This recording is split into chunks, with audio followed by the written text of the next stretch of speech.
Hey, everybody. Welcome back to the SRS Files, the podcast about Sorensons Ranch School in Koosharem, Utah, with past students who attended the program telling their stories and experiences about Sorensons Ranch School. So, thanks for joining us. We got past guest Josh today, and let's get into it. So, Josh,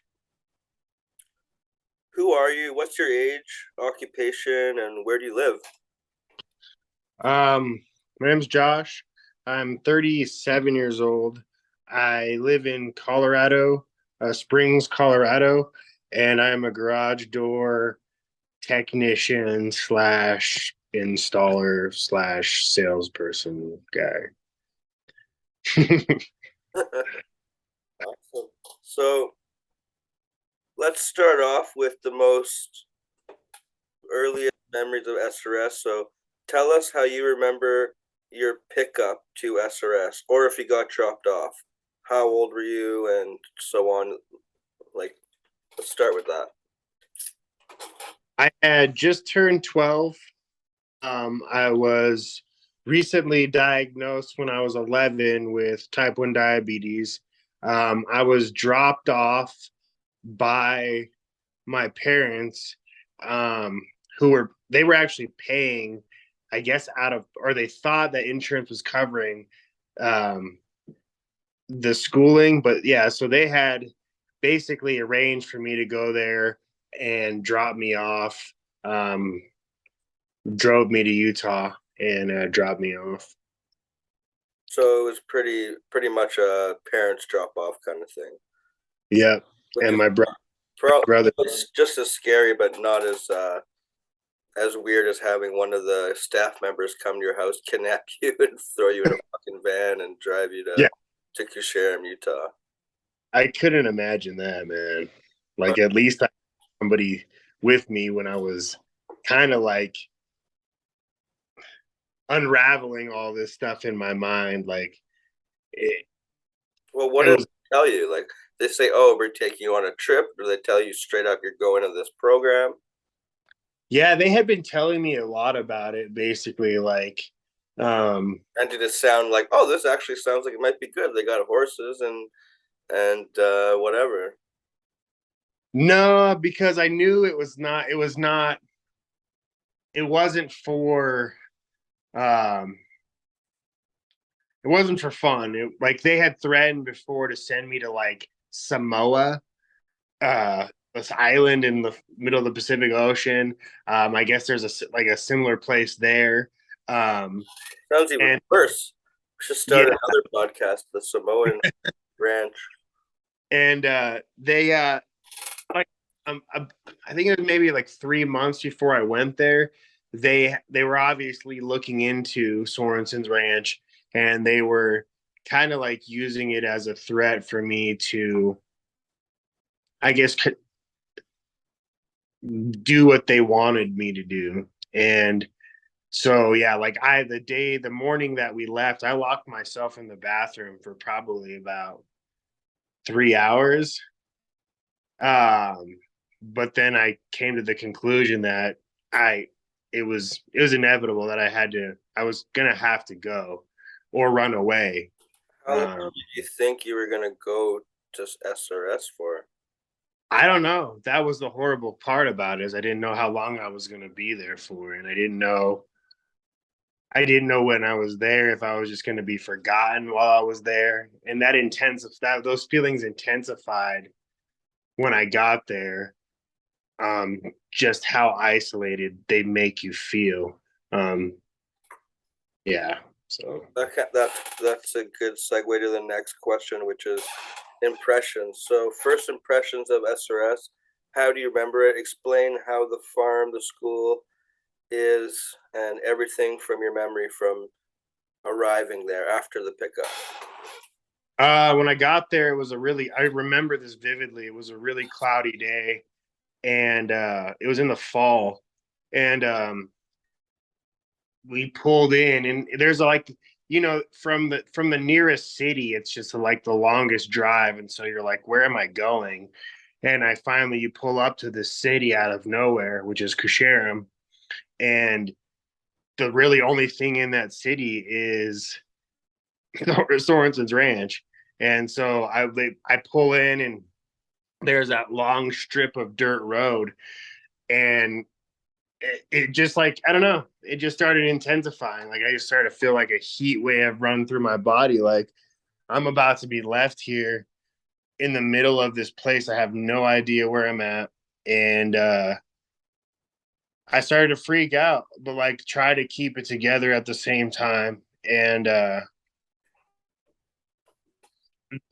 they separated me from my two brothers and my dad, and Just came with you. So two brothers and your dad. yeah, they drove me, and um yeah, they took they had, I forgot who was showing me around, but they had somebody show me around while I guess they talked to my dad. And then I got to say goodbye to my dad, and then like I at that point I really started freaking out. Like I don't know, I started thinking in my mind, how am I going to get out of here right now? And my dad got in the van, started driving off, and I ran after him, like down that long dirt road. And Tom came up and basically got on my back, put his knee in my back, and put my face in the dirt with his forearm, the back of my head. So that was my introduction to Sorenson's Ranch. What's Being that being the shit out of you? I was freaked out at that point, man. I just had You're kind of probably pretty not like you're 12 years old. I couldn't imagine you being too like a muscular guy. You don't really need like a 6 foot tall, like big, huge muscled guy to throw you on the ground. He could probably just tap you on the shoulder and be like, "All right, bro, it's time to go." You know? yeah, and being his just presence, I would probably listen. Just seeing it, like the guy is is terrifying. He kind of looks terrifying. Like he's not a somebody that you would look at and like kind of want to not listen to. But yeah, and then my mind went from like being in total fear to basically trying to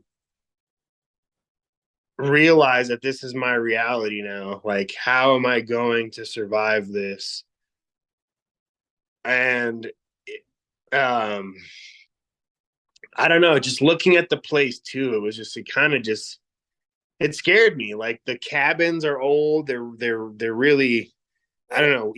I still get the feeling, even when you're talking about it, it puts chills to me and it reminds me of being there. And it's just like this empty, really like hopeless feeling. And I think like you can feel that within the place. It's just got so much darkness and negativity in that place that it chills you to the bones. Even just thinking back 20 years ago, being there, just like I can't even explain it right now, but it's unsettling. That's for sure. Yeah, those cabins terrify me. Like I saw a picture of them on Facebook, and they're just like I don't know. They're just I don't it they were cold. They were just I don't know. It was just it's a terrifying, like I don't know. There were time I guess there were like instances where like dude, the horseback riding was cool. That was like one of the parts that I did enjoy about that, but it was far and few those times that I had. And I think those I don't know. I don't understand why I was on I was struggled so much there, being as I wasn't really like but I think you're meant to struggle there, like we're talking about before. Like I think you're meant to um it's a money scheme. You're meant to have to struggle to get to where you're going to succeed.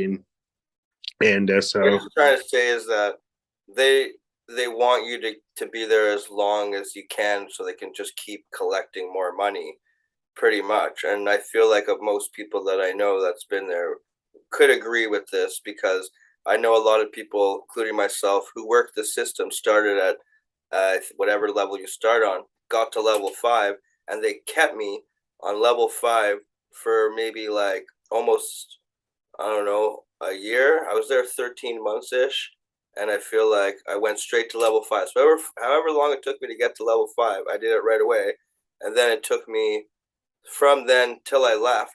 I them keep saying you're not working your program. You got to keep working your program.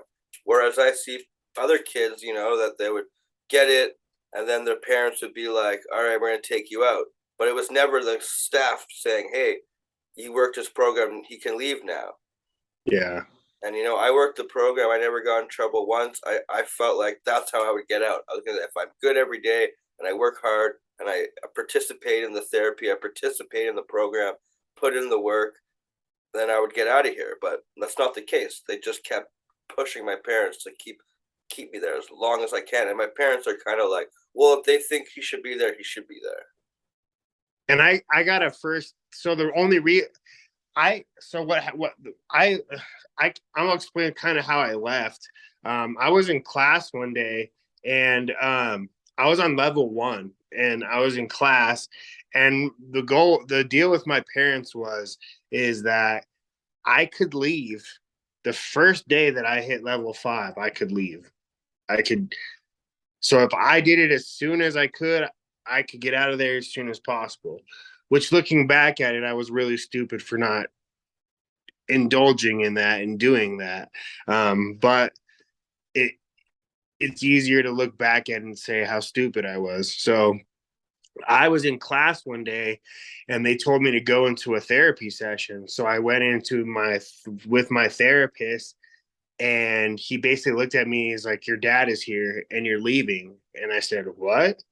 And he goes, "You're leaving today."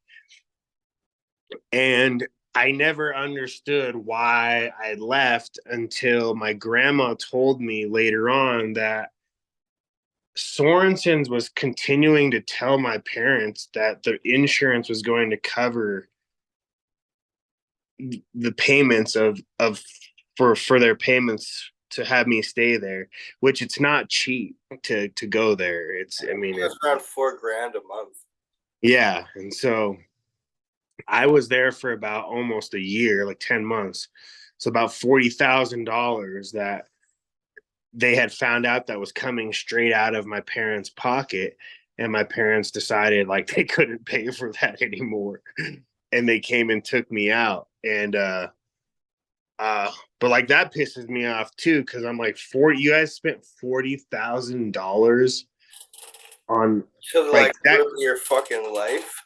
Yeah, like that could have helped me out in so many other ways. Like, and you chose to spend it on that. Like, Would you say that this place has given you any trauma in your life? Like, we haven't really got into much about your story there, but do you feel like this has left any trauma with you? oh, for sure. I mean, I That's know the I reason have. why I you know. reached out to me after being there. It's been probably 25 years now. Yeah, and it's not like it's not daily trauma, but it is. I do. I guess what they call, I think, implicit memory, where it's not like it's just a feeling of like being abandoned and those feelings coming up again, and then me feeling like the reoccurring feelings of Sorensons Ranch. And I feel it's like I feel I'm six as for the shit that I've been through and the shit that you've been through and that we've all anybody who's ever been through. And I'm not saying this to be like big headed. I feel like I've done a lot better than most in that situation, trying to self analyze myself and um, ask myself what's really wrong, like what's wrong with me. Um, like I have an apartment. I take care of myself. I'm not rich, but by no means am I poor. Um, but yeah, it's me. It's I like I have a hard time connecting with people. I have a hard time trusting people. I have a hard time. I have a lot of self doubt in myself. I tried to hide Sorensons a lot from my friends when I got back to Colorado.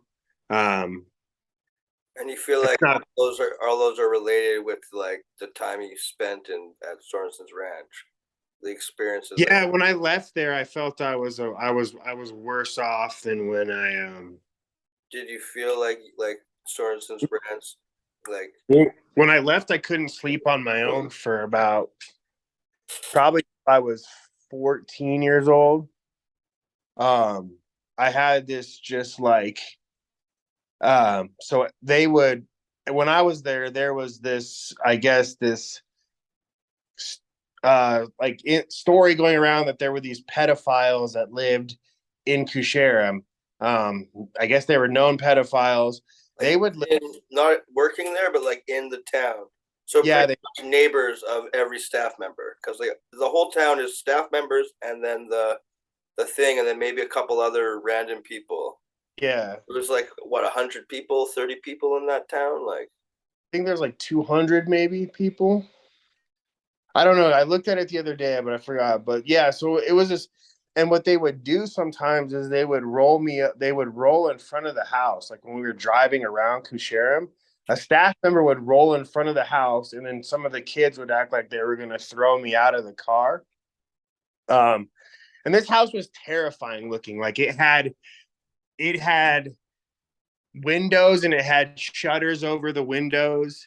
And basically that they knew that that terrified me. I mean, obviously, like it would terrify anybody, but like they told you this is where the pedophiles live, and they're gonna get you, sort of. they would drive me in front of the house and they would park in front of the house The and staff members would do that because only the staff can drive.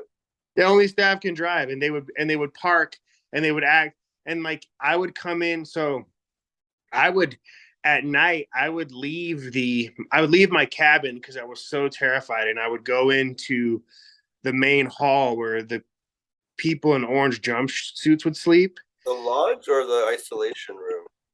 the lodge, and I would go in there and I'd ask to sleep in there because I was just too terrified to sleep in my cabin. And it this is fucked up as this is I would get in orange jumpsuits just so I could sleep in the lodge because I was too terrified to sleep in my cabin.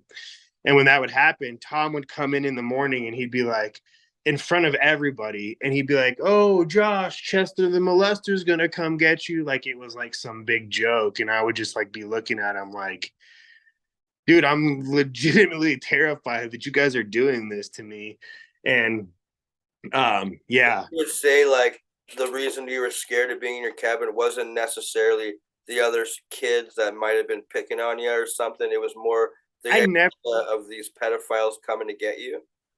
Yeah, just basically they drilled into me that I wasn't safe in a place I was supposed to feel safe. And I I never like had any individual like I don't really remember kids like I remember kids being kids, but I don't remember like being tormented by kids there. I don't remember. I remember it was more like the staff would initiate it and the kids would just go along with it.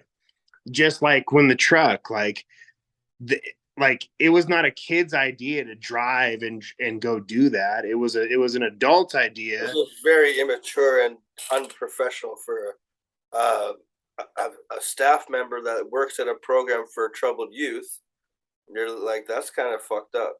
And it was Tom. It was one of the head guys there. It wasn't like it was some one of the one of the 18-year-olds like and that's I didn't know this until afterwards, but like um you just need a you don't even need a high school diploma to work there. You just need a GED and you can be considered a counselor. You're counseling kids with that are troubled and you're basically just a kid yourself. So I didn't Yeah, really. because most places that like you would send a kid to or whatever, it would be run by like let's say the government or something like that. You'd have to have qualifications to work there.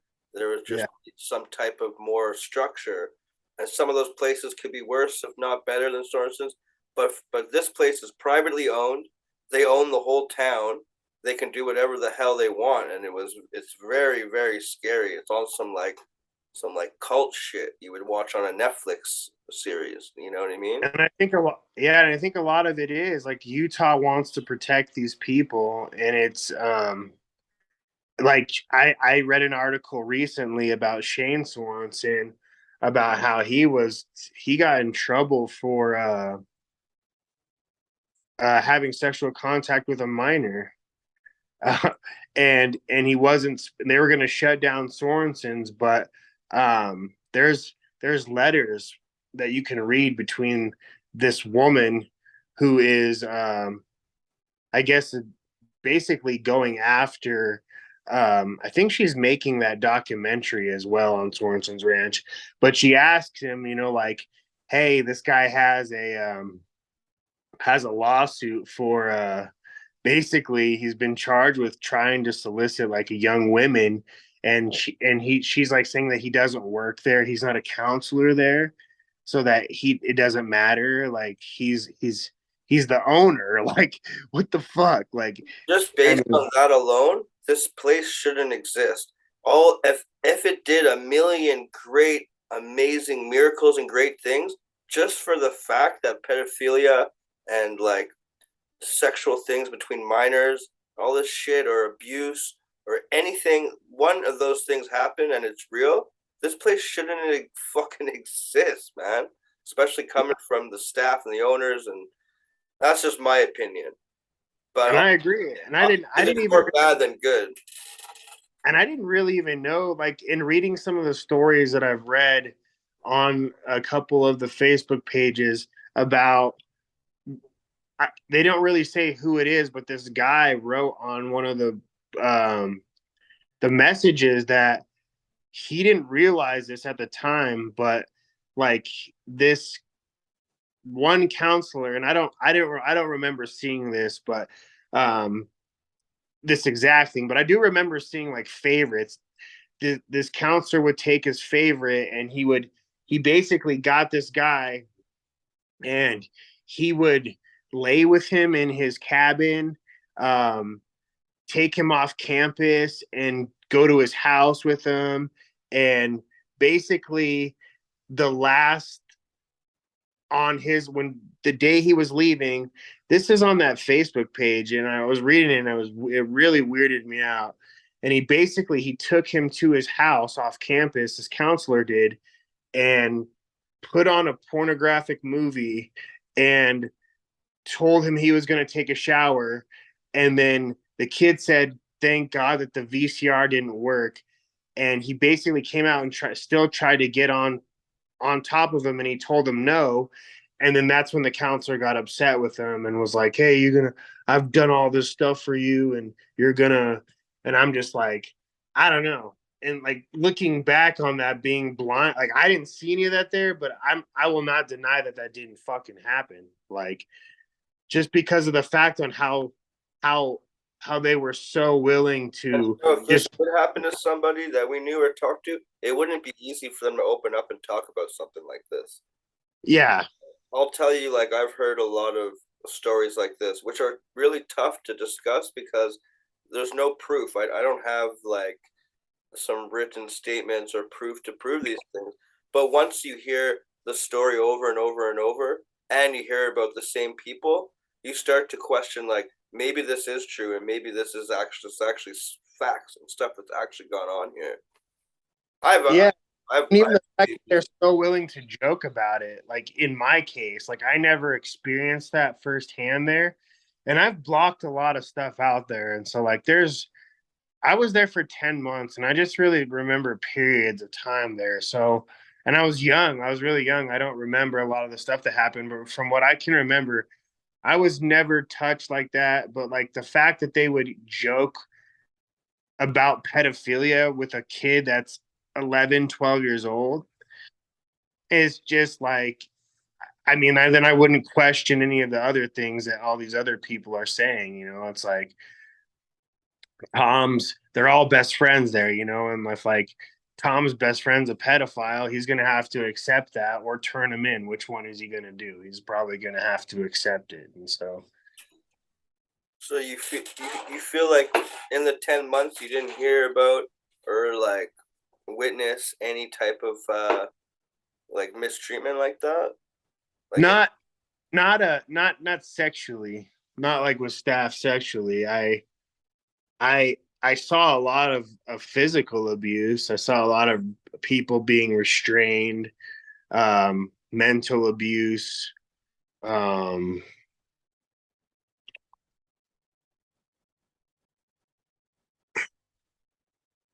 and it's hard. It's hard. I wasn't doing the things I was supposed to be doing there, but they don't put you in a situation to where I don't know. Like it's like I was a little kid with all these teenagers.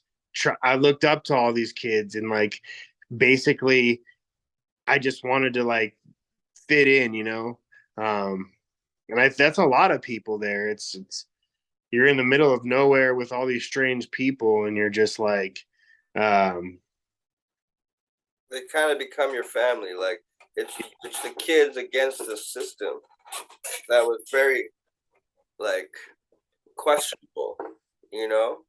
and that's where I got my comfort in is like I'm like I can't trust these other people, and my family are these other people, and so a lot of us kids that were always on level one and in orange jumpsuits, we kind of just like stuck together. We were just kind of like, I mean, we would like in the middle of the cornfield in the day, we would, or the cow fields, we would literally, they would try to separate us, you know, like so we couldn't talk with each other. We would find ways to talk. We would find ways to communicate with each other. It's just like in jail. It's like, um, and that's the thing I never understood. It's like my parents sent me to a place that resembles prison in some instances. It's like a soft core jail, basically. And they didn't want me to go to jail, but they sent me to this place, which is like pretty, I don't know, it's pretty similar. I think jail might have been easier because they don't force you to work out in jail, I don't believe. I'm gonna run through some of these questions for you. All right. Um, we you kind of answered a few, so I'll just get go through a few of them here. Um, what were the workouts like? Um, Again, being 12 years old, I feel like these workouts were more like directed at like probably like teenagers, high teenagers. Um, I don't remember how long they were, but they would wake you up. It would be dark outside. Um, you'd obviously be extremely tired. Being diabetic, I had no food in. I have nothing in my body to sustain my blood sugar. And then they would send you in these intense workouts where you would do push-ups, sit-ups. You would run around that gym area. You do wall sits. The wall sits were basically Tom just those were at the end of the workouts, and he would just have you on the wall, and as long as he wanted to, he and if somebody failed, we'd have to start all over again. Um, And this was more considered as a punishment. It wasn't like we were training. We're not in the military. We were just. This was considered a punishment. If you're in trouble, you will go to the workouts during your to work your program or whatnot, right? yeah, forced workouts, and then that's followed by I believe it's breakfast, um, and then you go on a 10-mile hike. Yeah, it wasn't easy. That's for sure. Yeah, it was pretty intense. For anybody, I believe a 10-mile hike is intense. Yeah, and especially they're selling this place to your parents as this is a great place. You're gonna learn, have fun, do activities, um, therapy, and school. But in hindsight, that's not really what's going on here. No, it's a lot more. It's a lot more just. I mean, I could see that being the case if you're if you're on a higher level system. But I don't know, man. Like there would be times where I would go to be like I'd be so close to getting back on level one, and there was something like I just had to be good for like one day, and there would always be something that they would catch on me, and it would bring me back down. And I just felt, to me, it felt impossible to get on a. I never got past level two when I was there. I started on level two when I got there. That's what they started us on, and Well, I never. tough. It's a tough place to be, and I mean, a lot of kids they really struggled with that. I don't know why I was able to suck it all in. I was able to just, for me, I breezed through it, and I was probably one of those kids that it was activity, school, and fucking fun. But to me, it wasn't fun. It was torture to me. It was like being in jail, kind of thing, like you were saying, like a soft core kind of fucking jail. But then seeing all the abuse and misconduct all around, and the advantage of taking everybody's parents' money, and just the whole thing was just sick to me. It was just like a sick fucking place. Um, what would you say your three worst experiences were there? Um, Probably the first day I was there when I got restrained. Because that was like the initial like that was like them that was like my lead into what my life was going to be like for however long I was there for. And at that point, And that I was didn't. fucking push on the floor and face smash into the ground. Yep. And then I had nobody. Usually, as a child, when something like that happens to you, you usually have someone to tell or to um, kind of correct the situation, even just in your own mind, to tell you that's going to be all right. That was gone. Probably another really bad situation is they would make me sleep out, or not just me, but they would make us sleep out in that cow field, um, with basically soaking wet sleeping bags. And I was freeze, dude. I'd literally be freezing out there. And they would literally just tell me to stand. Like basically I'd have to wrap this cold um sleeping bag around me and just stand out there. That's And kind of abusive kind of treatment, I would say. yeah, I mean, and not just physically, like it's fucking cold, but mentally it breaks you down because you're like, you start to question whether or not you want to live. Like, and that's not the whole, that's the opposite effects that should be having in a place. Like, um, I feel like, especially the kids that are struggling, those are the kids that need more attention. Those are the kids that need more help. You shouldn't just leave them out in a cow field to freeze all day Well, there's because been a lot of people that either kill themselves at this place or attempted to. And I guarantee you there's been even more, if not everybody that's been there that contemplated it.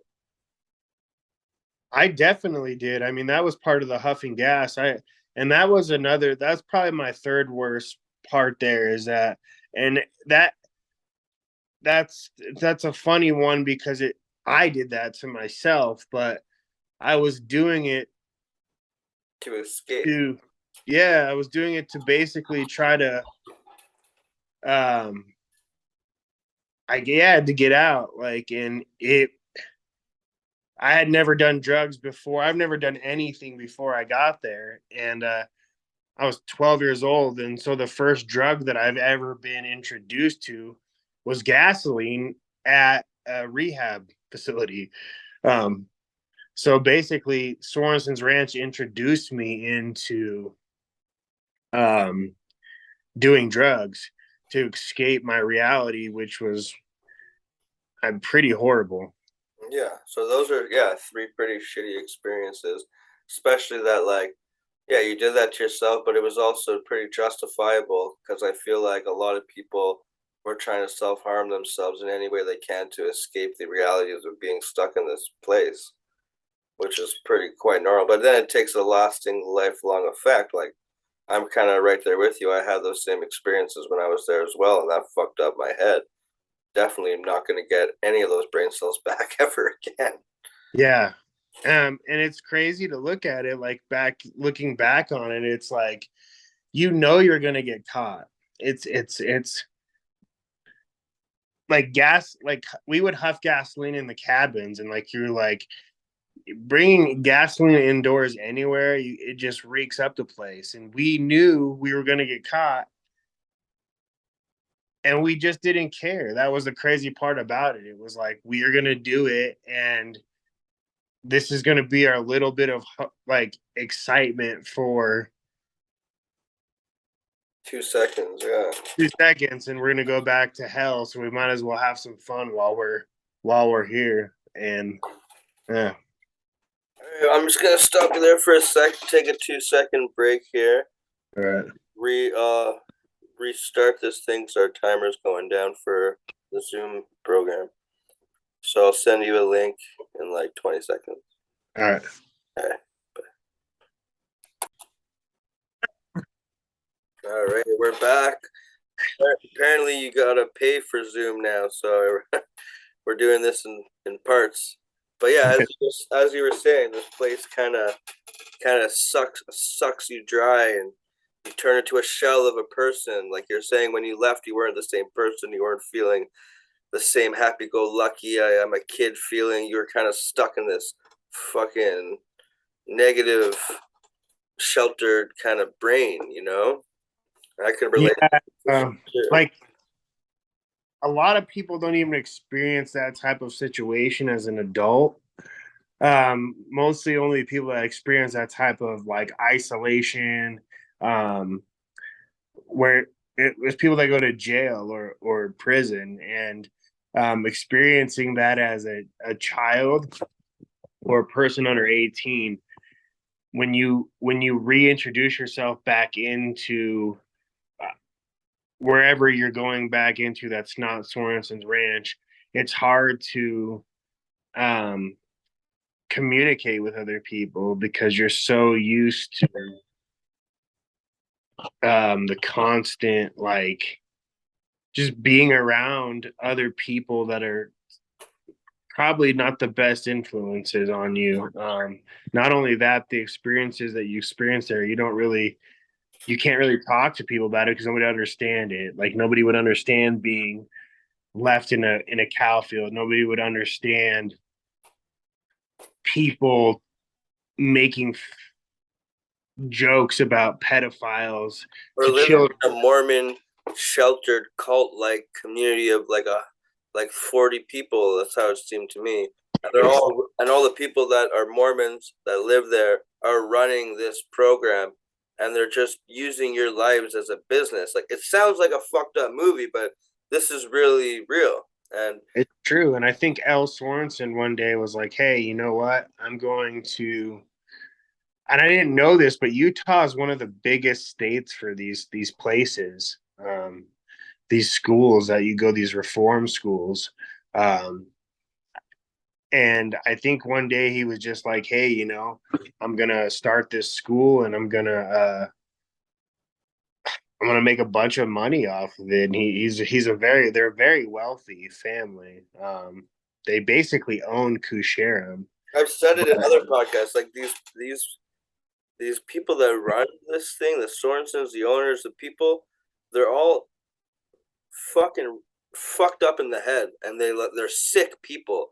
Like the people that should not be owning a business or running a thing or having any control. They should not even have children.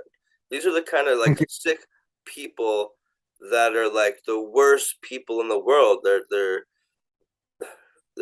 oblivious to it. They think they're helping and they think they're doing a good job because they lied to themselves so many times over and over for years and years. But these money people, blinds them. Money blind. Like I say this, and I don't like talking down on people a lot, but there's stupid people, and stupid people get scared when they can't they have no other means of going out and creating something or learning a trade or making money in any other way. And so they use little children to access money, and that's important to them. So then it blinds them of the things that they're doing because it's justified, because a lot of things are justified when you're making money off of it. That's prison. Prison is a prime example of that. It I mean, it's a big money maker, and the things that they do in there are justified from it. But like, if we were in trouble at Sorensons, this is how crazy it is. Is weird. If I was in '97 and '98, if you were in trouble there and you had to do the weekend workout and hikes, if you decided to go to Mormon church, you didn't have to do any of that. You could Yeah, skip doing. I've heard about this before, which is it's crazy to me because I don't remember anything like that. Because I would have probably went to this stupid church if I can get out of the workouts and climbing 10-kilometer hikes. It's crazy because I did do it one day, and I told myself I would never go back to doing that again. I would rather go work out and hike than go. It's not just an hour, bro. It's like 3 hours of you sitting in there, and it's not like you can nod off. You have to like be paying attention, and it was torture, dude. It was worse than the hikes and the working out. Wow, that's Mormon is crazy, like the actual religion, because it's basically one of the only religions that is in the United States that believes in having multiple, or some sectors of it believe in having multiple wives yeah, and multiple like partners. and stuff, Yeah, which is like pretty off topic because it's like it's not the fact that they're Mormons that's the problem. It's just the way they run it and the education and the experiences and unqualification that makes this, and the people who run it that are shitty. I feel like I'm not a religious person or have much to say, but I do feel like if that's what you believe in, good for you, and if it makes you happy, good for you. But I definitely don't feel. I think like that's not the main factor. What makes this place so fucked up, you know? I don't. I just think it's the how they use their religion to. Well, they were no good example of Mormons. Like half of them were like lie to themselves every day. They would say we're Mormon and people of God, but they were having sex with children and abusing children and off on the side using drugs and alcohol, which they're not supposed to in that religion. Yeah, So they're not really prime examples of that. So you can throw that like right out the fucking window, man. yeah. I just I don't know. I don't like the pressing upon religion of people, and it's just the how they would. I don't know. When I was there, it was like they it was always talked about, like Mormonism and how great it was, and how Wow, I don't remember that very much, but I could have just not been paying attention. We would I don't Kids would make fun of it all the time. We're like, because I didn't even know what a Mormon was before I went there. I'm like, either. I'm like, what the fuck is this? This is fucking weird. Like, That's where I learned about a lot of it. Like I learned about how you can create your own planets. You can build your own planets. You can. it sounds like Scientology now, man.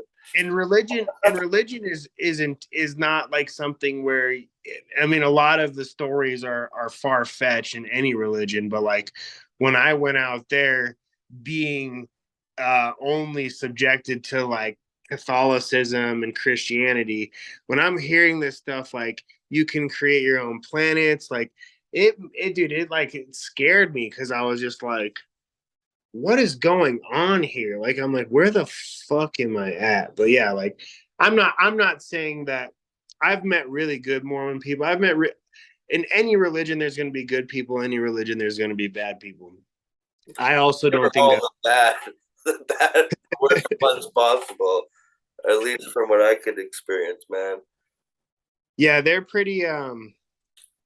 They, I just feel that they're not. they get a kick off of other people's pain, and that's something that They're I like don't like. they're like the like super hick shitty version of a fucking Mormon. Like redneck fucking Sheep. sheep fuckers. Just a bunch of sheep fuckers.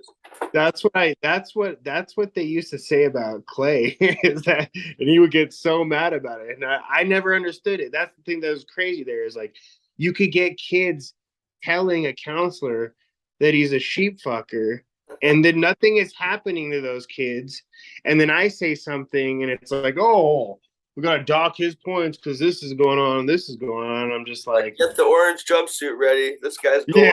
in. That's what dude. Like the crazy thing is when I read the other day, I hadn't even thought about this in a while, but some guy was like he on the Facebook page was talking about Tang, and I remember Tang, dude, is like that's all they drink. Is that what you guys used to drink when you were there? That Yeah, orange that orange Tang? shit. Yeah, Yeah, and then there would be like jugs of milk in the lodge that you can drink. yeah, and fucking Tang and mutton, dude. Did you Dude, guys eat? you remember the mutton? Oh, man, dude. I like would eat it because I'd get so hungry, but then like the smell of it sometimes I would just be like, oh man. I didn't mind it, but it was just I never heard of it. I don't even know what it is now. But like it was mostly like Cheap. it was like when some guy that worked there cooked a bunch of this shit and couldn't get rid of it, so he would feed it all to the students. It was Clay. Clay's family they're murderers. And so he would come in and they would fucking kill their sheep and they would cook all that shit. They cook mutton. I, Fucking I actually kind of liked it because to me it was like a pork chop or some shit, you know? it, like yeah, because you get I won't like I would rather eat a steak, but fuck the fact that you eat the same shit there every day, dude. Like when they would cook mutton, you'd be like, oh shit, something's different. I'm gonna go eat this. But there were some times where I smell it, dude. They had It's the like worst food there. They would have like the same dish like once a week, like the shittiest beef stroganoff you can ever fucking even imagine. I remember like, the kitchen staff were so mean and greasy and like one of the staff she had a fucking mustache. It was and she would yell at you. She'd be like, oh yeah. "Did you put the hand sanitizer on? Get in the back of the line." Oh fuck. Assholes, man. Yeah, they're Sound that bad when you say it, but living with that, like it does have that jail kind of feeling, and it's yeah. oh yeah. You're always under stress of like what did you do? What can you do wrong? Like dude, I learned some crazy shit there, man. I learned what I don't. This is another crazy thing I learned there. I never had heard about it in my. I'm 11 years old, 12 years old, but they were showing me. The older kids were showing me. It's called a fief, and they use it. It's basically like Like a it's pocket pussy. homemade. It's like a homemade pussy, basically, is I what remember it is. hearing about people talking about that too. I haven't heard that since I was there. Yeah, dude, and that's the first and only time I've ever heard about this, and it was just I like I wonder heard. how many like of those are buried around that. Like 100 years from now, they're like digging around there. Like, I wonder what this is. Oh fuck, dude. And that's straight from jail, dude. A lot of those kids that when I was there, Dude, the you day I pulled in there, they're like, all the kids are yelling, "Fresh meat!" Like in jail, and then I finally get released to the population of the students and kids or whatever, and one of the first things someone tells me is like, "Yo, hold my pocket."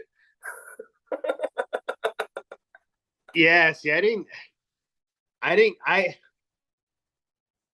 get that, dude. I think it was just because I think I looked a lot younger than I actually was because I didn't. But when I was there, like, didn't matter how little, big, or what you were getting tormented. Yeah, they did. There wasn't a lot. It was weird. I don't You know. Maybe find one thing about you that was that they can say you're little, you're short, or you're young, they would fucking, fuck with you.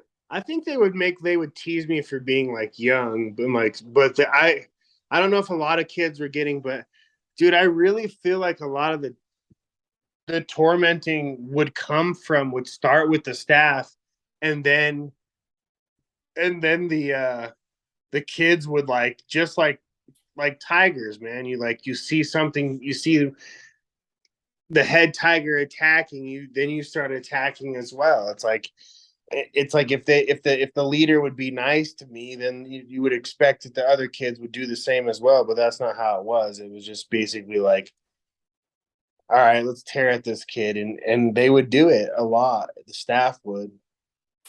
Yeah, I can see that. I feel like maybe the staff might have been, or maybe the same when I was there when you were there, but it just sounds like it was pretty bad.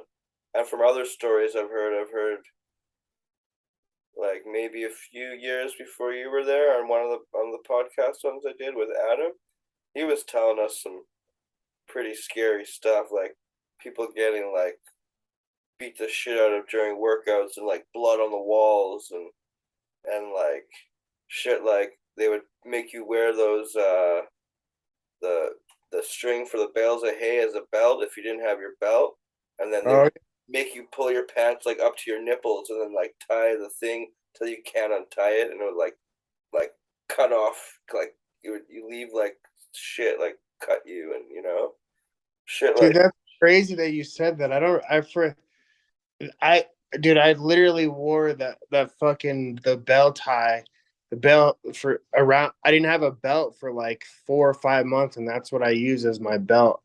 Because when we were there, you you could only wear jeans and a white shirt, Same. and so, Yeah.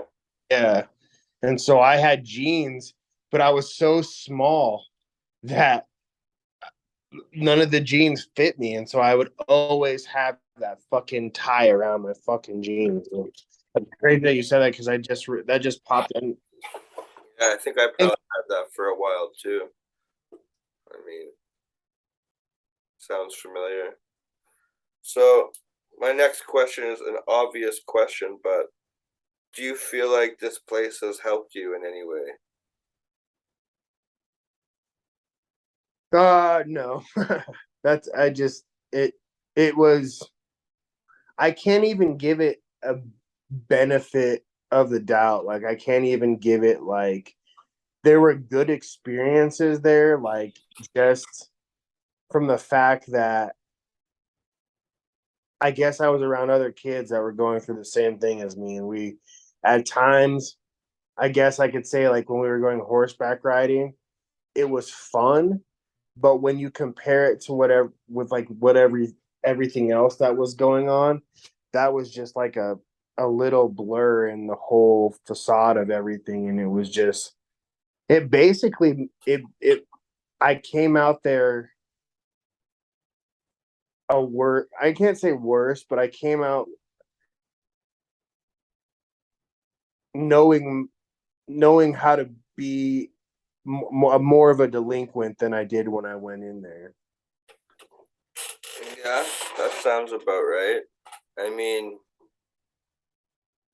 when I went there, I smoked a little bit of weed, did a little bit of mushrooms here and there, and like that's normal for a kid like me that lives in Canada. I maybe drank with my friends, went to some punk rock shows. And then when I left there, I remember like as soon as I had a chance to like run away and go on my own, I already knew what every drug was and how to do it and how to use it. And I didn't give a shit anymore. I used to be against drugs before I went there. I was like, I'll never, ever put any chemicals into my body. I'll put natural drugs like weed and mushrooms and alcohol because it's not gonna fuck me up, and it's not a chemical kind of drug. That's how I used to think before there. Then as soon as I left, I'm like, I don't give a fuck. I'm gonna fucking do every fucking drug imaginable. So it Yeah, definitely made me more of like a different person, like altogether. Changed me completely. I've never been the same. and I've been trying for like 20 years to get back to the place I was before I went there, in that mindset of that like free kid who's just optimistic and looking forward for life. That's what I've been searching for all my life, and I feel like, you know, there's a part of me that's still there. Not all of it, but if I try hard enough, I can still get that. But it took me 20 years. Yeah, I mean, leaving that place, I was fucked up. Like I was fucked up from basically just like I said, being more delinquent. I had problems with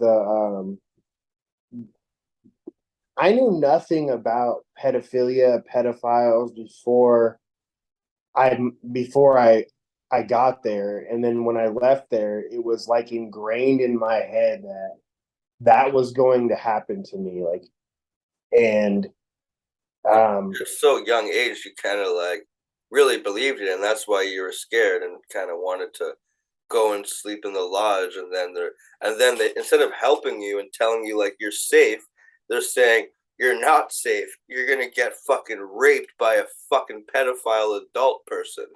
yeah, they just say they'd say Chester the molester, and like they and then going back to my dad's house. Imagine what my dad thought. Like I would go up into his room at night and I'd be like, I can't sleep in my room. And he'd be like, what are you talking about? And I'd be like, I'm scared. And he'd be like, what are you scared of? And I'd be like, and he didn't want to get it. He just paid $40,000 for me to go to this place that was supposed to heal me and What not did he have say when you told him? he would just be like, you I don't know what you're talking about. Nothing's gonna happen to you. Like go downstairs. Like Yeah, like he's chill out, you'll be okay, kind of thing. and he logically he's right. Like I mean, like, but when you look at it, that's the crazy part. Talking to somebody I guarantee about, you, when he stopped talking to you for a second, he went to his room and probably like shed a tear or two, because that would be hard for any father to hear their kids say. But he's got to stand tough and be like, "You'll be okay. You'll be okay." He's like, "What the fuck happened to my fucking kid?" You know? he's broke down in front of me before about it. He basically started crying one day and told me that he it was a wrong choice. He should like going back. If he could have done it again, he wouldn't have sent me there. But yeah, I I mean feel like it. it took me this podcast to get to that point. My family called me after watching a few episodes. They were like, get like, kind of like what he did, kind of broke down and was concerned and everything. But it took 20 years, and then for me to start this stupid podcast to like have that reaction. So Well, I sent him a video of the. I don't know if you've seen that like trailer for the documentary that they're gonna make on it, Sorensons Ranch. But I sent that to my dad, and he never responded to that because it was just like basically it just talks about it's called this. The documentary is called The School, and it basically is like the trailer is just like 30 seconds of like people saying what happened to them, and it it it everything that was said in there is like is it's head on, dude. It's about fucking time something comes out of this place. I think it shouldn't be exist. This place should not exist for so long, with the amount of allegations of people for having sex with minors, or I don't know, whatever else they are. They should not have this place shouldn't be open. I kind of like when I started doing research about it again, I kind of thought that it wouldn't be open. And then when I saw that it was still open, I was kind of just like, wow. And do you ever go on, like, you can Google this place, Sorensons Ranch School, and then you'll see there's reviews for the place, and they actually have a few good reviews. And in my head, I'm scratching my head. I'm like, how is that possible? Like, I don't I get it. bet, well, I bet like I don't know. Like I think parents that put up but like I think parents that I think I don't think kids are writing those reviews. I think Yeah, they're probably parents or they're probably residents of Koosharem, Utah. Um, could be, but I just find it so. misleading, you know? Because then like you'll have one good one, then right behind it'll be like, this ruined my life. You know what I mean? Like, Well, like on the Facebook page where it's a Facebook page for Sorensons Ranch. There was this guy, and he basically, it was like 3 months ago. He told the court, the district attorney was trying to get his kid to get the parent to get their kid to send their kid to Sorenson's Ranch, and he asked the Facebook page like, "Hey, what do you guys think about this?" Everybody immediately said, "Do not send your child here. Do not do it." And he basically said, "Thank you guys for your input." And so, I that was mean, the district attorney? no, his parent, His parent. Oh, good. his parent was the That's the DA. whole reason sorry to interrupt, but that's the whole reason of this podcast is to like, you know, if you're interested in sending your kid there, listen to someone's experience that went there and not just yesterday, 20, 30 fucking years ago, or to someone that went there a year ago. Because I'm trying to, talk to everybody to really get the stories out there. But that's kind of the awareness. Otherwise, I would just call you and talk me and you, you know? And that's a good thing, is because I mean, listening to some of these myself, I've gotten it's just, it is kind of it like, for the content being so harsh, it is kind of soothing though to hear that other people did go through those same experiences. It wasn't just you. You're not the only person that feels disconnected from other people. And like, I grew up, I went on to play high school hockey. I was considered popular in high school, but I always felt disconnected, like just because of the fact of Sorenson's Ranch. Like I just felt like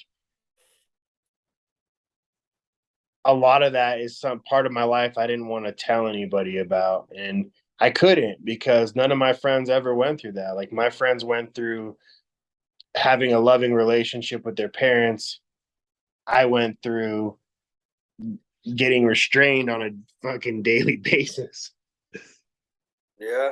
Well, I mean, for a long time, I could not get into a conversation about this place and not go on for about 3, 4 hours and pretty much like I would be in a trance of just like I had to keep talking. I'm like, you bring it up once and I try to explain it to you, and I'm like, and I'll be like, oh, and then this happened, and they do this, they do that, and I'll keep going, and like the trauma and all this stuff, it seeps out of me because I just can't shut up, and I won't ever stop until like I make myself stop talking about it. But I couldn't just sit there and just be like, oh, there's this place that I went to that was just not very cool and whatever. Like I couldn't just do that.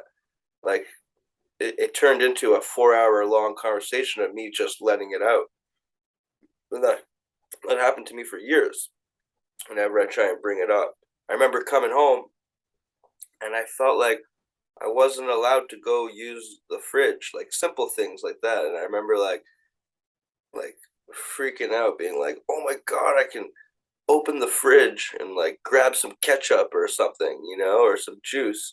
I felt like just this like freedom and joy, and it's just a weird feeling, just to simple things like that. Yeah, yeah, going back to my house, it was weird. Like I spent most of my time on level one, and you'd have to ask to use the bathroom, and I would ask my parents to use the bathroom, and Someone else said that recently too in a podcast.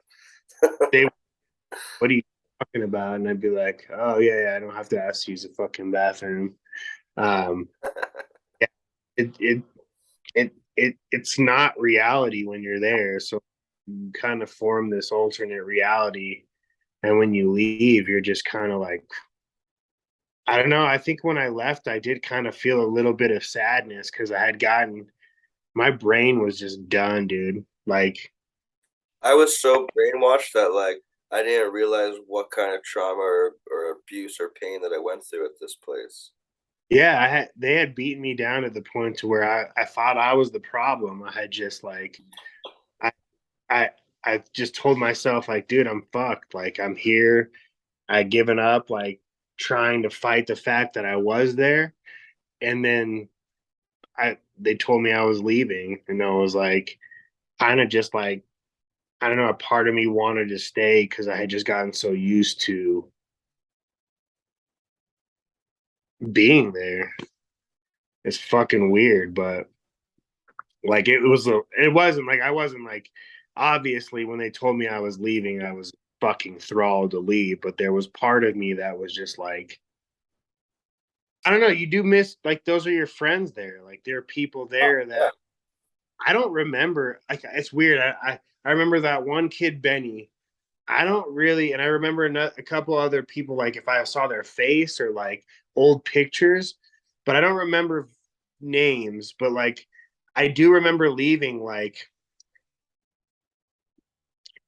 there was this one girl there that I forgot her name, and she was like, she's from California, San Luis Obispo, and uh, she basically like she was like 16 and I was 12, and I had the hugest crush on her, but she kind of like just treated me like I was her little brother, and when I left, dude, I told myself I was gonna find her and like marry her, and like I was sad for leaving for those instances, but like at the end of the day, dude, I was glad that I left, and I was ready to go home. Yeah. I couldn't wait to get out of there. I was just like, just tortured. Every night I would dream about not being there and wake up there, and it was so hard, you know? But the day I left, I remember was the first time I ever got level one. I remember we used to find like cigarette butts, and then we used to roll them up in Bible papers. And like I never did that because I was trying to get to level five and go home. But by the time I was living off campus for like 6 months or longer, like maybe 8 months, I don't remember, and just same routine every day, working my program, trying to just be the most best behaved kid so I could get the fuck out and work the system if that involves me just trying as hard as I can, even if I didn't really believe in everything they were doing. I would just like lie and cheat and just be like, yes, I am Mormon, like, or whatever they want me to say, and I remember being in that routine every day, and I was just so like I was starting to like in my head lose it. So that's when I was starting to like off campus. I would venture off to the neighbor's abandoned garage, and there was a snowmobile, and I would do the same thing with the huffing gas by myself, nobody around, to like kind of just escape this place. And then I would like what other kids would do was the cigarette butts and everything. So I would do that, and I remember I would hide up in one of the like there's the abandoned thing close to it. There's this barn, and you can like climb up the barn, like kind of where the roof is, and there's like almost a little gap. And when I found that little like hiding spot, it felt comforting because I seen little butts and things, and couldn't just imagine like the kids that were there escaped to like have a smoke a cigarette or something and like hide, and that was their little like stash spot. So I felt kind of comforting to like find that little like spot that was like comforting, and I would like smoke in there like almost as often as I can, as many butts as I can find. And then one day, I think it was like was it one of the old fucking Sorenson motherfuckers that like probably lived not too far and probably smelt or seen smoke. And he came in, and it was like me and my buddy in there. And he's just like, I don't give a fuck. Whoever's up there, come down. You're fucking in so much goddamn trouble. And we're like trying to be quiet, like, oh, maybe he won't hear us if we just be really quiet. And then I just was like, yeah, fuck it. And then it ended up being the day I was leaving the next day. And that was the first time I got level one. When you live off campus, who do you live with? Just a counselor? Fucking teacher. There was this guy named Martin. And like, I don't want to be mean, but he was fucking nuts. Like, like I think he had a family and kids and shit. but he chose to live in that house and with his TV and bed and his Pizza Hut that he ate every fucking day and teach history. And he was just a fucking nutcase. I remember him just being like the weirdest fucking guy. Dude, imagine who would ever want to move to Koosharem, Utah. Like, you have to be crazy to want to fucking move there. You have to either be from there or drive there from Richfield, but it's just like, Like, I don't I'm know. sure he was a nice and good person, but he was kooky as fuck and just weird and out of place. Like this guy was just not all there, you know? Just trying to paint a picture of like who he is, just some weird ass history teacher, old guy that was just kind of weird. Yeah, that's kind of weird for me too that they would allow children to like go sleep in other adults' houses. Yeah, because this house was the best one because it just had him and he had his own little spot.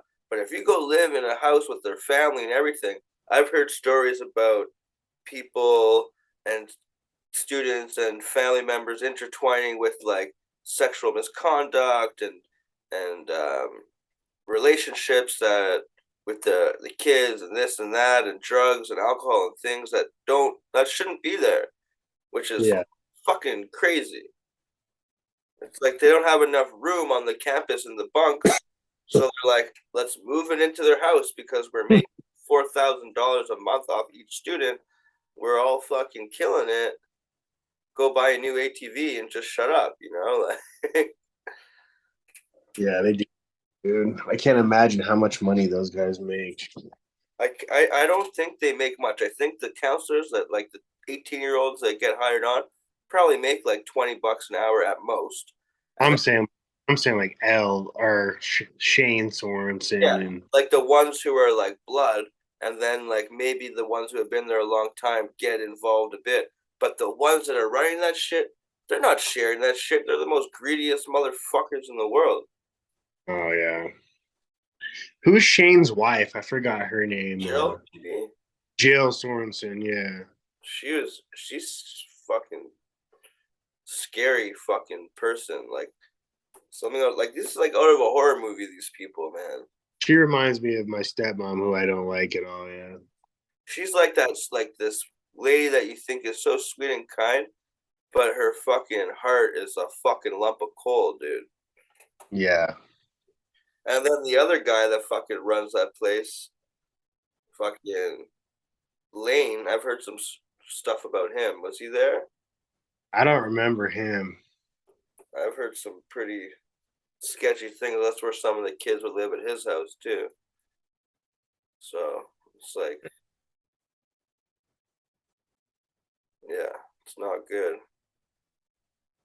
Yeah, it's a crazy place, man. Crazy fucking place. All right, well, let's take a quick break and then we can ask. I can ask you a couple more questions and before we wrap it up, if you want. Yeah, I gotta get going here pretty soon. You just want to ask those questions here real quick? Yeah, it just the things ending up here. So All right. I got 1 minute left. So let me just call you back in a second, then we'll kind of finish it up. All right, cool. Yeah. All right, we're back here. So I'll just ask you a few more questions, and then we can wrap it up. So, would you ever send your children there, and why, or why not? Um, that's a definite no. Um, I just have a feeling I have a feeling that a lot of people that send their children there are incapable of solutions. Um, I don't know. I could never imagine, for one, sending my child there, and for two, not being aware of what was going on there. If I had sent my child there, you would be sure that um, I would be checking in thoroughly with what was going on at this place, and it just doesn't seem like there's that much supervision. They kind of like block you off from the rest of the world. So um They're also I kind don't know. It's just like if my child was struggling, the last thing on my mind would be to send it to a small town in Utah of 200 people where I guess you could fix his problems. I mean, I don't know. I feel a lot of times connecting with your children is basically when they act out, that's basically what they're really asking for is a connection. Is hey, give me some like uh and I don't know this to be true for everybody, but and it sounds a lot simpler than it is, but I think I don't know, the parents stepping up is a big solution to the problem rather than sending them to the middle of nowhere. But you know what? I also feel like there's a way that it's like even the parents who are good parents are blinded because they're so good at manipulating the parents that oh they'll say anything to get out of here. Don't listen to them. They just don't listen to them because they'll just try and leave and they just say anything to lie to you to get so they can leave. Like they're really good at manipulating the situation. They've been doing it for years. They know all the tricks. Yeah, and then even like I didn't I watched this the other day. It's a commercial of that Sorensons Ranch made. And it basically is what my dad used to say on the reason why he sent me there. They convince your parents that you're going to go to jail basically. That's what they do.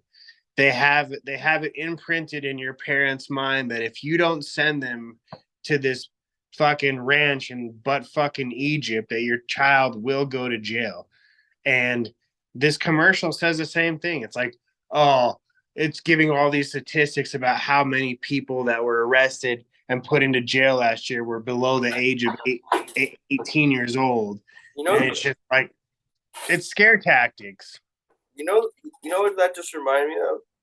You know, whenever you meet like a really religious people or like someone who might come to your house to sell you a Bible or something, and they try and talk religion with them, and like anytime you say anything, even if you're trying to be nice, they just come back at you with like, oh, but this and this and this, and you're like, what the fuck? I can't even have a conversation with you. You know what I mean?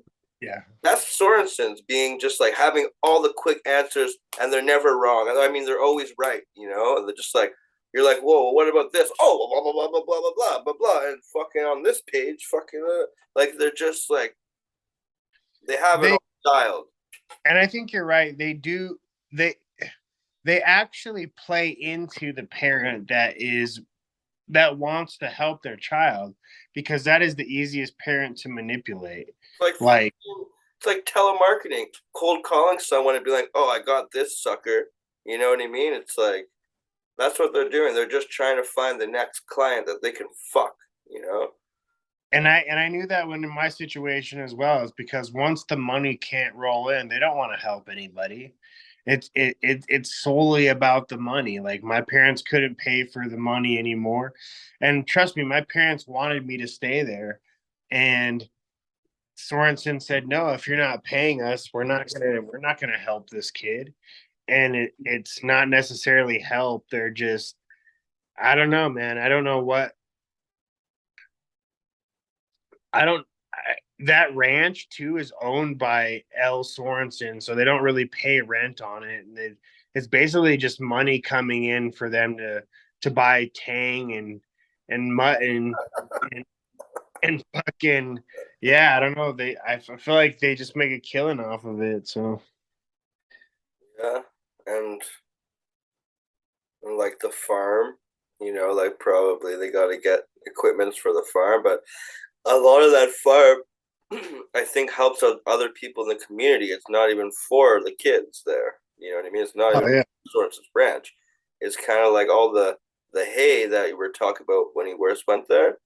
That is all for other people's ranches that lived in Koosharem, we were pretty much just doing child labor for free for other people. For Sorensen, like they sell that They're shit. probably they're probably getting paid for us to do that work. Yeah, they're probably selling like the they're probably selling the eggs. They're probably selling a lot of the shit. They're selling that hay for sure. But do you know what I And mean? Like when you would drive, because we only had so much hay on the Sorensons Ranch property.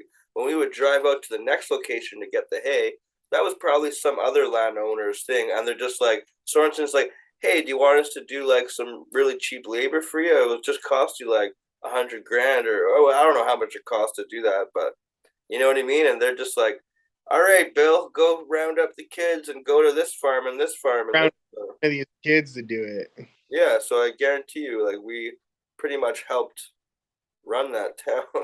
For, We were the fucking the back and the muscle fucking. yeah. What else do I got here? So what do you? So we already touched on it a bit, but like, what would you say is your opinion on the people that run this ranch, the people that own it? I just think they're business. They're businessmen. They're businessmen. They're businesswomen. There's no their main purpose, just like most people's purpose in life is to gain access to money. Um, I feel like they don't have any intrinsic value. They don't have any like they can't produce anything in society that they can make money off of. So they they they use other people's children to do that. And that's what I think is sick about them is that they can't go do something worthwhile, like go farm or go do those things. They've decided basically they're going to make their money by um, trying to act like they're the savior for all of these kids' problems. But like my question is what makes them different than any other place? What makes them the go-to that they're going to solve everybody's problems? It's not. It's like a it's just a money scheme. It's just um I mean, there's no other way about it. They make money off of these kids going there. So they want kids to go there. If you didn't have troubled teens, they wouldn't have a living. And so they need to make a sector of society to where, hey, your kid's having trouble. Oh, if he's having trouble, he's going to go to jail. And if he's going to go to jail, you're going to have to send him to Koosharem, Utah, and then he'll never go to jail. But that's not my experience because once I left Koosharem, Utah, I started. I mean, I never went to jail, but I started engaging in smoking. Activities that could, Whenever I could smoke, you know, yeah, I turned into a delinquent. I turned into more of a delinquent than I was before I went there. And so the solutions that they say they have, I'm a prime example that it doesn't work. It actually does the opposite effect. yeah. So you would, so that's your opinion on the people that live there, and I feel like we kind of brushed on that quite a bit while we were talking today, anyways. But that's I feel like that's an important one too because I just can't I just want to drill that into people's heads like how these people should not be running a place like this. They don't deserve that. They don't deserve to have these kids' lives in their hands. It's these Yeah. The L's are Shane's a businessman. Shane Swanson's a businessman, and he's using children to. and he's the one that had sexual relationships with the minor that you were talking about earlier. Yeah, Yeah, fuck that guy. That guy deserves to be fucking kicked in the fucking face, man. yeah. In California, I guess they said that I guess a while back when he used to live in California that he had some charge against him that they changed to he basically had a plea bargain and they changed the charge to a lesser charge. So it's basically like if you get caught speeding and then you basically get a plea bargain, they'll like lower it to like a defective vehicle. That's basically what they did to him. Probably paid a bunch of money and lawyered up and got kind of But like yeah, his off dad because of his his dad probably gave him all the money in the world and then uh probably kicked it under the table. But uh yeah, he's not that place shouldn't be running if the owner is a sex offender.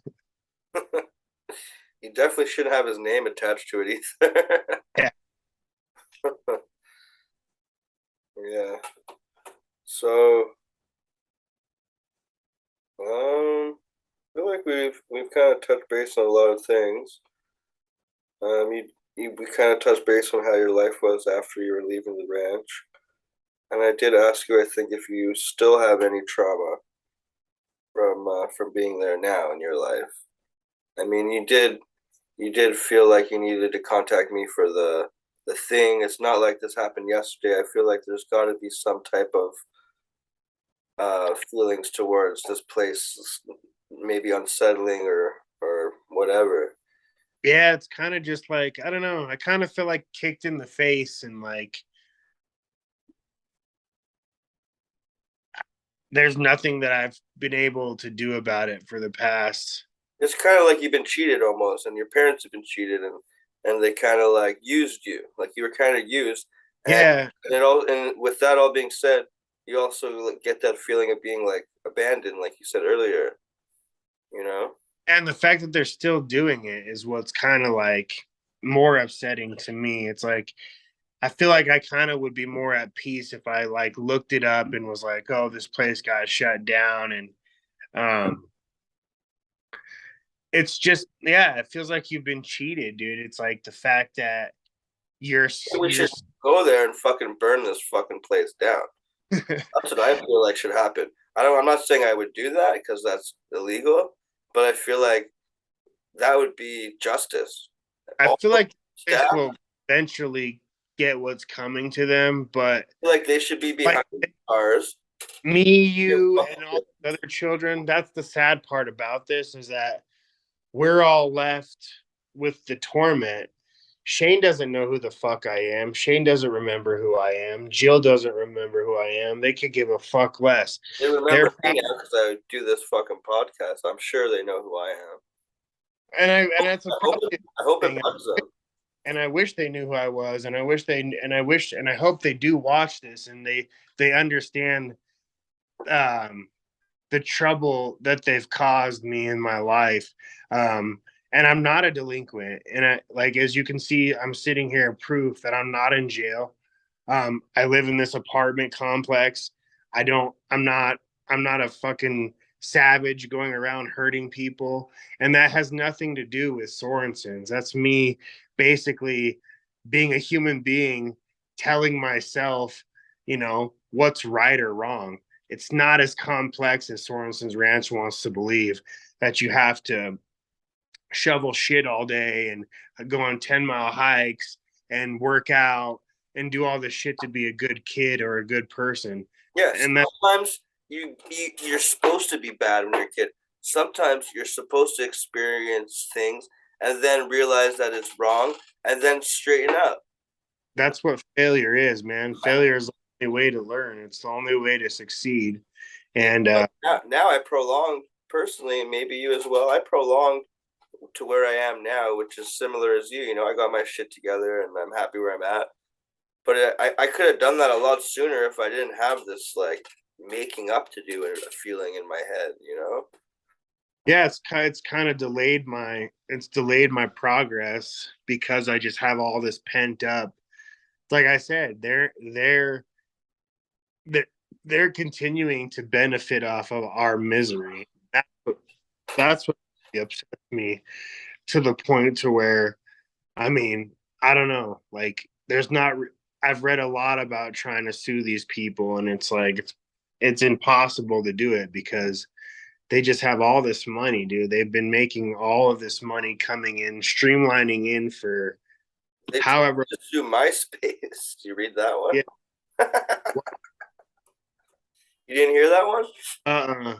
No, they made like a survivors page on MySpace back in what was that, like 2005? Back like that was a thing. And then fucking they like sued MySpace, but they settled with the person who made the MySpace account to take down the survivors page. But like now in this world, it's unstoppable the things we can do. Like it's like you can't control everything like you did 10, 15 years ago. And that's why I haven't got one message, cease to assist or anything, thank God. But I think because I live in Canada and fucking come at me. I don't give a fuck. I got no money. Bro, I'll just start another channel. there's no possible way they could come after you because you didn't, me or you didn't, we're not breaking the law. We didn't sign anything saying that we wouldn't entail our experiences there. And for one, the only thing that you probably could, or we probably could get something about is saying that Shane is a sex offender, but that's public information. I read that on the internet as well. So whoever wrote that, Yeah, and if I that's on. feel like if I feel like in my heart that from people telling me things and stories and research that so and so did this or that, or I feel he's done that, that's my own fucking opinion. Like I can say whatever the hell I want. And I'm not gonna say things just for the heck of it. I'm gonna say it because I want to hear your reaction about it because I've heard this and I thought maybe you can add to it. Yeah, at the end of the day, man, we're basically just recanting the experiences that we had, and um, if Shane or Jill or any of these people want to have a conversation with us about it, that's fine. But that that's all there is to it. I mean, we're Well, with that being said, one of my questions that I'm dying to ask is if Jill or Shane or any of those people or all of them, let's say, were watching you right now, what would you say to them right now after being away from there for 25 years and the experiences you had there? If you're in front of you right now, what would you say? I would just say that the 8 months I had at your schooling did the exact opposite effect of what it was supposed to do. The only reason why I am here today in this position has nothing to do with Sorensons Ranch. Absolutely nothing. It actually has everything the exact opposite to do with Sorensons Ranch. I'm not a person, I tell them this directly. I'm not a person that believes in physical abuse, restraining people. Most people don't believe in that either. Most people believe in, treat others how you want to be treated. And that's how I got to where I am today, is basically by basic human um, condition. It's basically, it doesn't take, like I said before, it doesn't take your guys's torturing, your guys's forced labor to make a good person. It just takes, like you said too, a little bit of failure, a little bit of want to get back up and succeed and become a better person. And that does take messing up. That does take having to correct those times that you do mess up. But yeah, I don't know. I have there'd be so much I'd want to say to them that it would just, like you said before, I would probably go off for hours and hours and hours. I think I'd be so pent up with anger just to see them or have an opportunity that I would just be like, "Fuck you," and that's like all I can say is Yeah, "Fuck you." You're a fucking pedophile. You're a piece of shit. You should be locked up behind bars and you should burn that fucking place down. And it fuck. would be hard for me because talking to Shane used to talk to me as a child with the utmost disrespect. Him and Elle used to talk to me with the most disrespect, and I would like to see how his, and I hate to say it, how his ass would talk to me today, being man to man, mano a mano, and me going over the shit about the pedophilia and all that stuff. I just would like to see the look on his face. Um, I don't know, and I'm not a violent person. I'm a pacifist, but he's one person that I would love to get in a UFC ring with and just basically get at it, and like whoever wins wins, whoever loses loses. And just because he portrays to be this really tough cowboy um when he's dealing with children, but I would like to see how he is when he's dealing with one of those children that's become a man and has to question him for the shit that he's done. And so yeah, I don't Very know. well said. I'll say that's very well said, and like to me, I respect how humble you are about everything.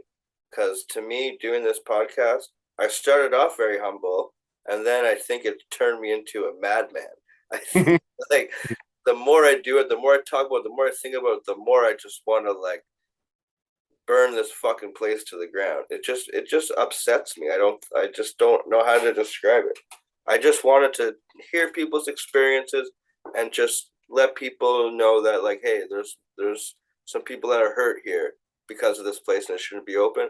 But now I'm just like infused with rage. I feel the same way, bro. Like I'm not gonna lie, there is a big part of me that I don't know. I just like I said, I don't hate a lot of people, but these people are just like, and it's not just me. It's like the continuous that they're still making a living off of other people's children. It's like that in itself is like a form of like child abuse to me. It's a form of like, I don't know. It's like you're making money off other kids' misery, and it's just like, I, You know what you were saying it earlier? fucking enrages me, dude. It enrages me. I've I've sat there in my room before and just like cried before with how pissed off I've been about the situation. But it's like, I don't know, man. There comes a day where you just like they succeed. That's why I hate them too, is because they succeed, dude. They not only do they torture you when you're there, the you're tortured for the rest of your life, dude. You're like you have this continuous feeling of just like, how do I get back at these people that have fucking scarred my life? And in reality, it's crazy. I was only there for, I've known the guy Benny that I knew, he's there for 4 years. Yeah, the people that have been there for years is crazy. I can't even imagine that, dude. Like, you basically just become like a drone, I think. And it's like, I was there for 10 months, bro, and it felt like I was there for an eternity. It felt like I was there for Yeah, I forever. was only there like 3 more months than you were, and I feel like I was there for so long, so long. Like that was just a little over a year of my life, and it's affected me quite a lot. Yeah, it's something that I live with. I don't see how being a those are your years where the you retain a lot of information, and that information affects how you obtain other information and deal with information. And it's like being at a place where you're supposed to have, I don't know, man. Being a child and then realizing you have nobody is probably one of the worst feelings you could have. Like, there's nowhere to turn when you're at Sorensons. You have who do you complain to that these people are fucking beating your ass? No, Your counselor who might try and rape you. yeah, or he might go back and tell them that you're telling him that, and then so now they have a reason Keep to you fuck. there, yeah. Yeah, like it's a ah man, it is. If you I have one question, and then I have I have another one that we can possibly end it with, unless you have anything else to add. But earlier on, I probably should have asked, do you remember when you had your first phone call there? I don't, but I do remember. So my parents were like, I didn't trust my parents either. So um they weren't too worried about me talking with my parents, but it was my grandma, because my grandma was very adamant that she was not okay with this. And You saw through the bullshit. yeah, and basically I, there was this one time I was on the phone with her, and I got put in an orange jumpsuit for this, but I basically told her on the phone what was going on, like really quick. Like basically, I just was talking really fast. They took the phone away from me, basically hung the phone, or they talked with my grandma and they hung the phone up. And um yeah, conversating with her was conversating with anybody was always washed. I was always washed when I was on the phone. Yeah, I you was have never. you have one person just sitting right next to you, like eyeballing you the whole time while you're on the phone, pretty much. Yeah, And it was basically. like it was scary. I remember crying my eyes out my first phone call, and I couldn't get two words out, and I was scared to even say anything.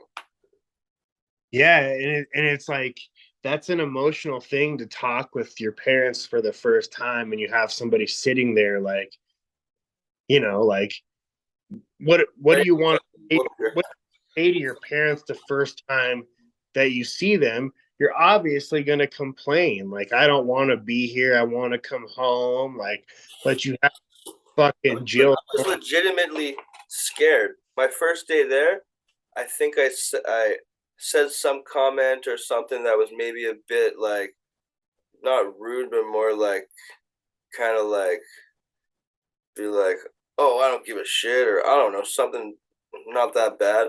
The one of the big Samoan motherfuckers, I think it was, like grabs me and like throws me down the stairs and like pins me down, and it's like pretty much like roughing me up pretty good. And I'm just like, all right, like that's in my head. I'm like, if I do anything wrong, I'm gonna get the shit kicked out of me. So I was fucking scared for so many different reasons. Either get the shit kicked to me, or have to deal with the consequences of going to isolation and dealing with the consequences of like being in trouble there. Doing the work that I couldn't handle, the farm work and the workouts, I couldn't handle that. I was fucking tiny, you know? Yeah, they never put us in isolation. I think they may have done that afterwards, but that would even. Yeah. It's one long room with walls in between a single mattress, and they make you sit on the mattress staring at the wall all day. If you move or try and lay down, they'll like throw you in the corner and restrain you and break your arms and shit. Yeah, it was fucked up. And then there's one guy in the middle in a desk watching each cubicle, like being like, "Hey, you sit up. Oh, you're not gonna listen. Oh, I'm gonna beat the shit out of you." You know, like it was fucked up. It was full of cameras in there and everything. It was it was quite intense. Lights on 24/7, like the lodge. Like you couldn't get any sleep in there. Yeah, and like those are all tactics to break you down. Like, I mean, the working, the con like making fun of. I don't know. It's all just I don't know. All right. Definitely, but I just remember that first phone call was pretty significant. I mean, it was Yeah, I probably blocked it out because I didn't really want to talk to my parents. I mean, I wanted to speak with my dad, but I just knew that they're the reasons why I was there. So me Yeah, anything telling. you said to them, they'll fucking play it to them, and then you're in trouble. You're dealing with it. You're like, if I would have just not said anything, I would have I not be here. Like in this Dude, work, I used to get in trouble for telling things on the phone. That's what happened to me too. Like I was scared if I said anything wrong that my mom would tell the staff, and then I would get in worse trouble. So I wouldn't tell her anything. And then I was also scared when they visited. I was so brainwashed that I didn't say a word because I was scared that for some reason they'll listen or find out. I was so fucking brainwashed that I couldn't. I told my dad. My dad came and we went on a skiing trip, and I told him everything, and he didn't believe me. And the woman that Jill was the one that would sit in the office when you would call. It was the office above the lodge where you would Yeah, eat. Yeah. Jill And Sorensen would. yeah, Jill would sit in there when you were on the phone when because she would work there during the day up there. And so and she literally would, like, if you would say something, when you got off the phone, she'd be like, Josh, what did we say about liars now? We don't like people that lie. And then you would get reprimanded for it. We're going to have to take some points off of you for that. We don't like liars here. And you'd be like, well, I'm not fucking lying.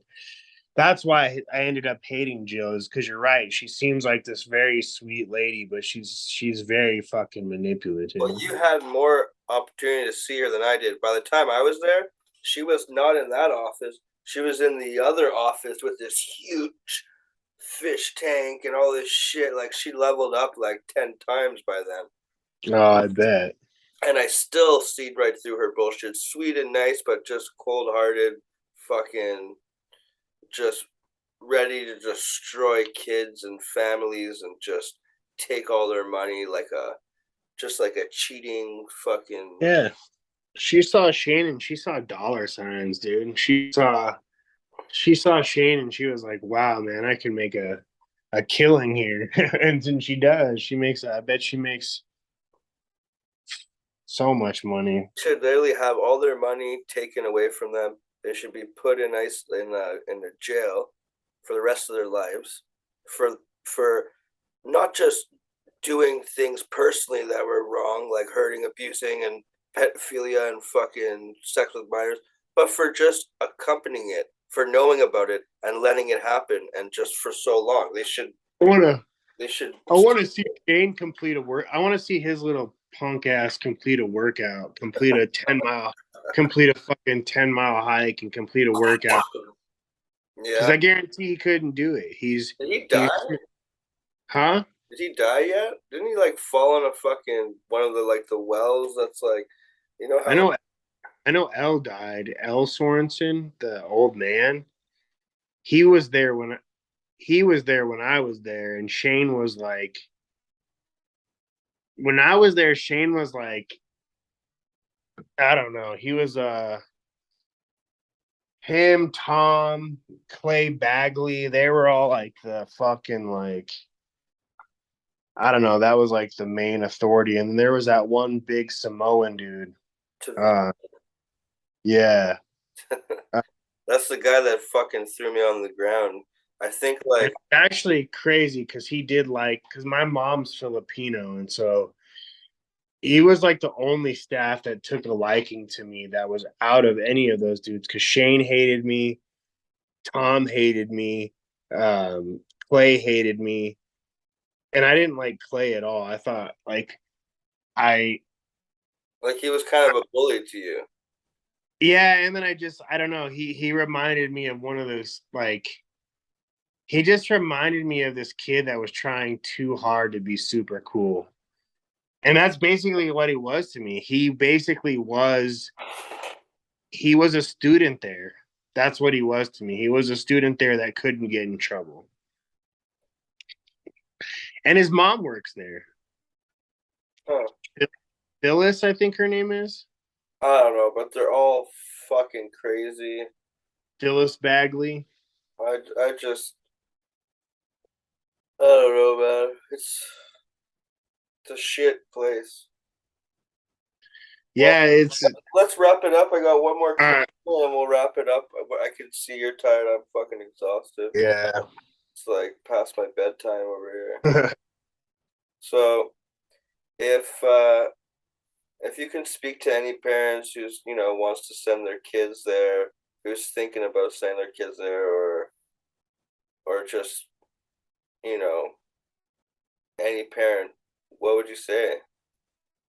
I just like, because I want to be unbiased, because I know there are, and in my case as well, there are children who are at a point in their lives where they need something to turn their lives around.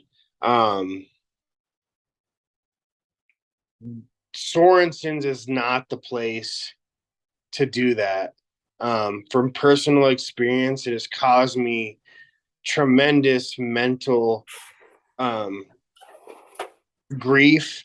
It's caused me to. I hate to say this because, like, it kind of. I feel like I'm kind of whining.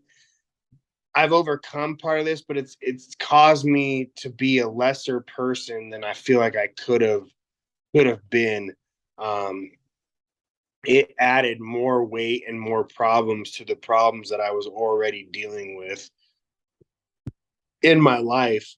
Um, just one example, like we talked about in general, is the would you send your kid to a place where they're um, basically